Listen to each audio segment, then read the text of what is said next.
Welcome, ladies and gentlemen, to this video lesson about the Enlightenment. This is part one of 2 video lessons. I am Miss Jennifer Blank, and I will be your guide on this wonderful journey through the Enlightenment. Full disclosure, I love the Enlightenment. I'm obsessed with the Enlightenment. The Enlightenment is my favorite part of European history. It's super exciting, super fun, and I can't wait to share it with you. So here we go. All right, so key ideas. Key ideas that we're going to talk about in this presentation in part one: causes, effects, central ideas, philosophes, and some key people and their documents. All right, so key causes. First, we need to start with the Renaissance and Reformation, then the Age of Exploration, Scientific Revolution, and political turmoil. These were the key causes that resulted in the Enlightenment occurring. All right, so the Renaissance and Reformation should be pretty obvious at this point.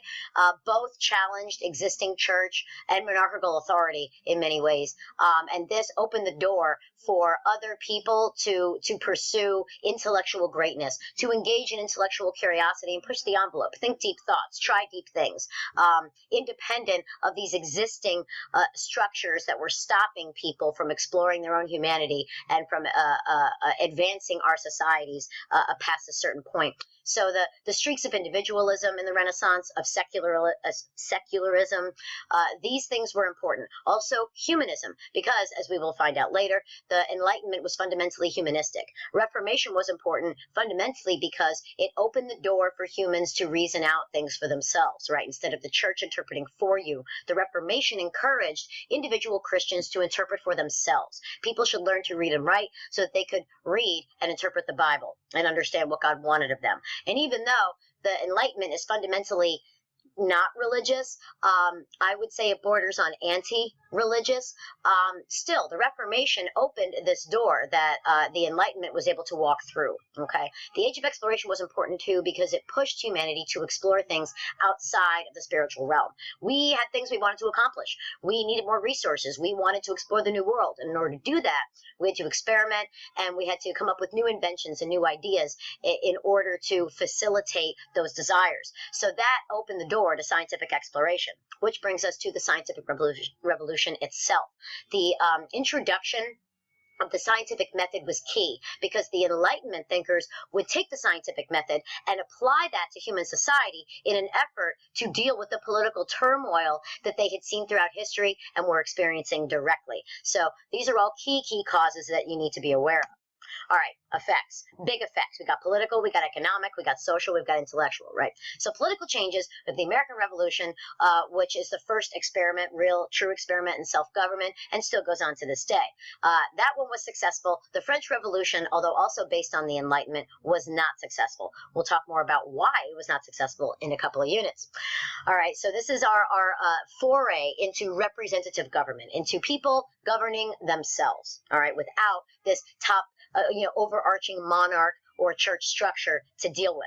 Okay, we have economic changes. So instead of mercantilism, the system where all the colonies exist simply to enrich the mother country, you have capitalism where the purpose is for buyers and sellers to come together and agree on a mutually beneficial arrangement. All right, so individuals are making economic decisions for themselves. Okay, this puts economic decision making in the hands of individual people, which really speaks volumes about what the Enlightenment was trying to do. Put decision making in the hands of individual people and take it out of the hands of this tyrannical, overbearing government. Okay, social changes. We have much less emphasis on religion, bordering on hatred of religion in some circles. Education was massively expanded. Slavery was considered bad times. All right, we have intellectual changes. Massive emphasis on humanity, thinking for itself. This is so important. Without this, none of what the modern world that we have now could even possibly exist. All right, we have much less emphasis on being led by religion or one particular ruler. Instead, we should lead ourselves. All right, so what was it? It was progressive, it was rationalistic, it was a humanistic worldview of human society and human history. Now, I don't want you, those of you who have experience with American history, to get progressive confused with the American progressives. 2 separate things. Ignore that, okay? When we say progressive, we mean challenging the status quo, pushing past tradition, going beyond tradition, and looking for something else, something, thinking about things that haven't been thought of yet, right? Looking towards the future and looking to do something different. All right, rationalistic, meaning based in reason, based in objective, scientific, observable truth. And humanistic, of course, we should know what humanism means.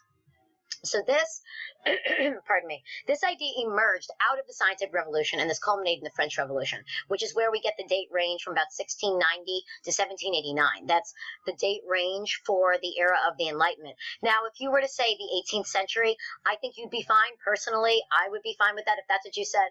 I would think the AP exam would be fine too, because it really traverses just about the entirety of the 18th century of the 1700s. But if you look in, say, the textbook, for example, it's going to tell you 1690 to 1789. Now, spokesman for this movement, which is another reason why I love it, was a rising middle class. Now, this rising middle class was made possible by the age of exploration by the rising merchant class, which developed out of the need to make that happen, right? So I love this. It's not just the elite that are participating in this movement. It's a rising middle class. Those are the prime people that are making this happen. So I like that. Paris was the center of the Enlightenment, so you should know that. I wouldn't be surprised if that showed up on a test somewhere. And then there's a lot of optimism about mankind's abilities, just the belief that human beings can achieve. If the right conditions are established, humanity will achieve great things. So that's exciting stuff. Optimism, right? Don't you wish we had some of that? We don't have much of that right now. So just immerse yourself in the Enlightenment and feel the optimism. It's good times.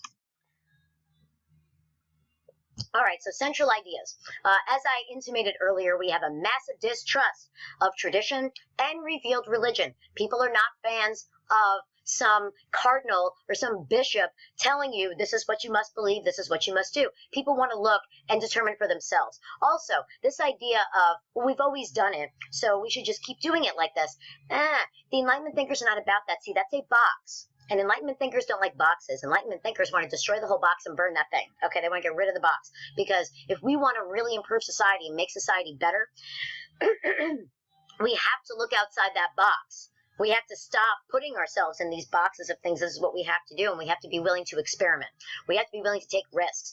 So they believe the scientific method could be applied to society. And as we take more risks, we will learn more things, and society will become better as a result. They believed man was naturally good. We were predisposed to goodness. And, pardon me. We should focus on the material world. We can't control anything about the supernatural world, about the spiritual world. We don't know. We can't tell. We shouldn't focus on that. We should focus on what we can do here, and that is the material world.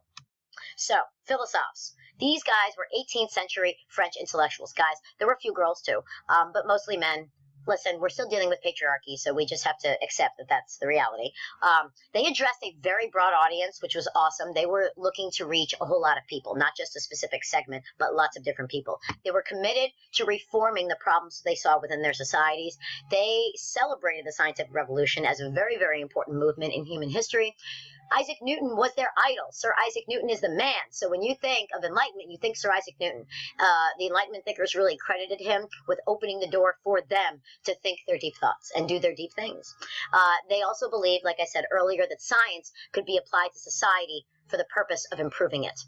Now, where did they do all of this deep thinking? Well, they did it in these places called salons. These were French aristocratic women would invite these philosophers into their private drawing rooms where they offered protection and encouragement to these men and women so that they could think these deep thoughts. What I love about this is that women were the ones that were facilitating this. This is awesome. So in history up to this point, you don't get a lot of really exciting women. I mean, sure, you have your Queen Elizabeths, you have your Catherine the Greats and stuff, but not that I'm saying that they weren't important, they were, but for a whole movement like this to be so deeply influenced by women specifically in a society that still remains patriarchal, I think is a pretty amazing thing. So that's very exciting. I like that. So it shows a distinctive feminine influence on the Enlightenment, that's good times, right? And so Madame Geoffrin, I don't know if I'm pronouncing that right. Those of you who speak French, feel free to correct me, at some point. She was one of those prime French aristocratic women that opened their doors to these philosophers. All right, so key people. Got Thomas Hobbes, John Locke, René Descartes, Jean-Jacques Rousseau, Voltaire, Denis Diderot, Baron de Montesquieu, Mary Wollstonecraft, Olympia de Gouges, Immanuel Kant, I love him, and Adam Smith. So you should know a little bit about each of these people. So let's start out with Hobbes, Locke, and Rousseau, specifically social contract theory. So this is kind of an overview of social contract theory and a bit of a breakdown of what Hobbes is all about. He predates our period a little bit, but that's okay. He still has huge influence because he's the one who started this road to the social contract theory. So what is that exactly? Well, according to Hobbes and social contract theory, without government, humanity is in a state of nature. All right, people cannot be protected because there's no way to facilitate that protection. It's man eat man, dog eat dog. Survival of the fittest might makes right. All right. Now, if you have good government, then society will tacitly agree to this social contract, this civil contract, where as individuals we give up a few of our freedoms, and that it is in exchange for protection by government so that we can actually fully develop a civil society. Not natural rights. You're not necessarily giving up natural rights per se, but you are lessening your degree of liberty, for example.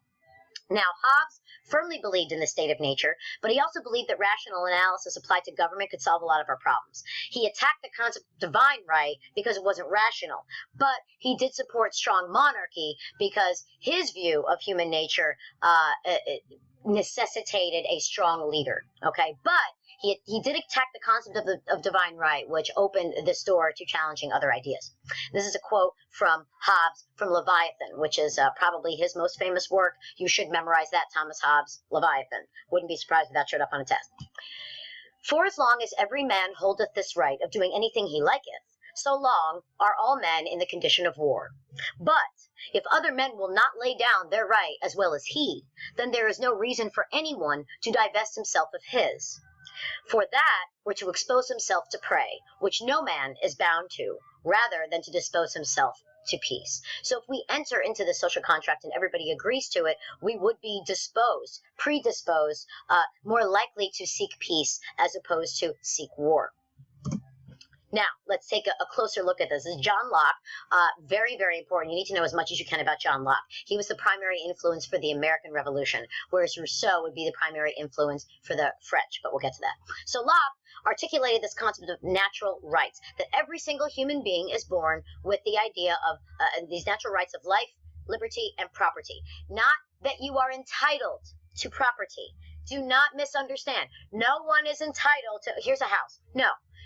However, if you buy a house or build a house, that is your property. That's your house. And you are allowed to do with it whatever you'd like. So that factors into the natural right of liberty. But it's important that we understand John Locke was not advocating that everybody be given property. Nothing could be further from the truth. It is government's responsibility to protect those rights. That's it. That's it. It is not government's responsibility to take care of you. It is not government's responsibility to provide a social safety net. It is not government's responsibility to do anything but protect your natural rights. That's it. No more, no less. Everything else is up to you, the individual. He took the idea of the state of nature and said that society engages in the social contract. So citizens do give up certain freedoms, okay, in exchange for protection of their natural rights by government, right? So the American Revolution, as I said, and the American system of government follows Locke almost in lockstep. Get it? But okay, anyway.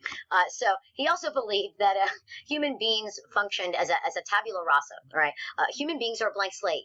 All right, so if conditions in society are good and positive, human beings will be good and positive. But if negative, bad conditions are established, then humanity will follow suit.